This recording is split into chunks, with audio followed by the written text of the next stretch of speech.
Sabi niya doon sa verse, the Lord is my light. If we are in the light, we have no fear.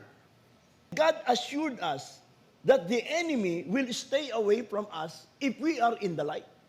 Paano ka magkakaroon ng maliwanag na buhay? Ang isang makikita ko, ang taong sumusunod kay Lord, yung disciple ni Jesus Christ, yun ang may maliwanag na buhay.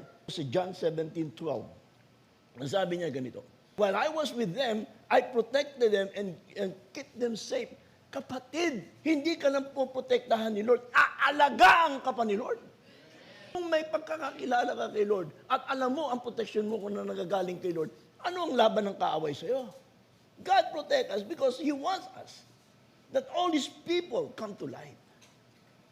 Stay in the light.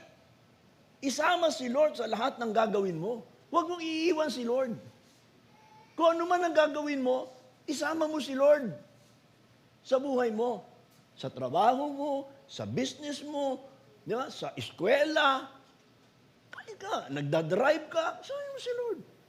Allow God to protect us from our limitations and from our weaknesses. Lahat naman tayo may limitation eh. Lahat naman tayo may weakness eh. Pero remember this, do not allow your weakness to control you. Why? Because there is God in our life. Hindi ka bibigyan ni Lord ng kapayapaan. Bibigyan ka niya ng kalin. Kapanatagan.